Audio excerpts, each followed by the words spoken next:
There are moments in the Bible that feel as if the world stops. Moments where heaven bends low, where the unseen becomes visible, and where ordinary dust meets the glory of God. One of those moments happened in the life of Abraham. Long before he was called the father of nations, long before the child of promise was even born, Abraham had a quiet day under the heat of the ancient sun. His tent stood near the great trees of Mamre, a peaceful place where he often rested, and where he waited on the promises of God. The day was still. The air was warm. Nothing seemed unusual, but suddenly, everything changed. Abraham lifted his eyes, and standing not far from his tent were three mysterious men. No sound had announced them. No footsteps were heard. They simply appeared, standing in the open plain, as if they stepped through a doorway not seen by human eyes. Now listen carefully. The Bible does not call them travelers. It does not call them soldiers. It does not call them prophets. It calls them men. But everything about them felt different, strange, heavenly, as though the sky itself had taken the shape of human form. Abraham looked, and something inside him understood what his eyes could not explain. He did not hesitate. He did not question. He ran to them with urgency, bowing low to the ground, as if he knew he was standing in the presence of greatness.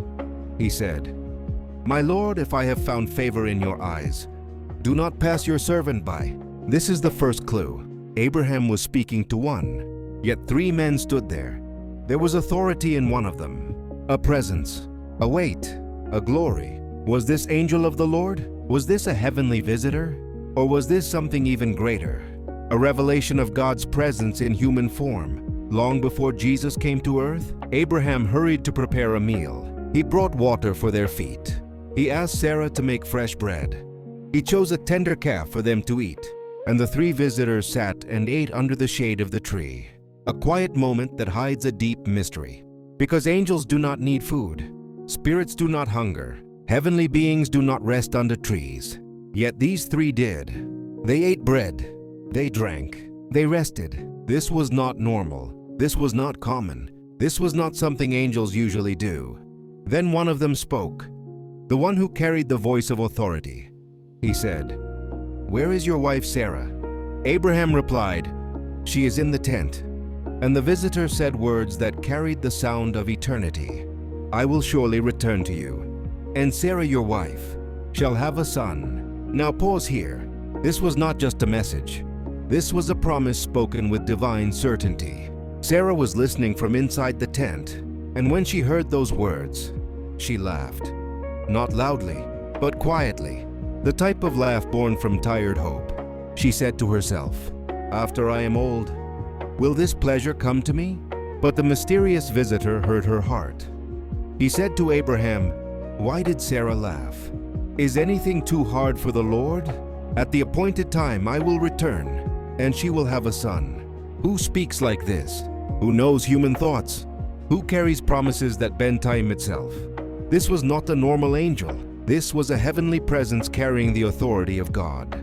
A presence many believe was the angel of the Lord, and some even believe it was a pre-incarnate appearance of Christ, God walking among men in a hidden form. After this, two of the visitors stood and began walking toward Sodom, but the one remained with Abraham. And here the story becomes even deeper. The Lord said, "Shall I hide from Abraham what I am about to do?" It was as if heaven opened its counsel and invited Abraham into the conversation. The Lord spoke of the great sin of Sodom, and Abraham stood before him, talking with him, pleading for mercy, interceding for the righteous. Think about this. Abraham was not speaking to an angel. He was speaking to the Lord, in the form of a man who stood in front of him on the warm earth of an ancient land. Some mysteries are not meant to be solved easily. They are meant to be honored, to be approached with reverence. Who were these three visitors? The Bible identifies the two who went to Sodom as angels, but the one who stayed with Abraham, the one who promised the child, the one who knew Sarah's thoughts, the one who spoke with divine authority. That one is called the Lord, not a messenger, not a servant, not a symbol, but the Lord. This is why many believe Abraham encountered a divine presence, not simply angels, but a reflection of God himself, appearing in a form Abraham could meet with. And after the conversation ended, the Lord departed, and Abraham returned to his tent with a heart full of wonder. What does this story teach us today? It teaches that God can come close, closer than we expect, closer than we imagine. Sometimes He steps into our ordinary days with extraordinary moments. It teaches that God keeps His promises, even when time has made us doubt, even when the years have worn us down, even when our faith feels tired. And it teaches that heaven is never far. The unseen world is closer than the breath in our lungs. And at any moment, God can move, God can speak, God can appear in ways we do not expect. The mysterious visitors who came to Abraham remind us that God is not distant. He sees, He knows, He comes close, He keeps His word, and His promises always arrive at the appointed time. If this journey brought light to your heart, let it continue. Subscribe, share this message, and invite others into the search for deeper understanding.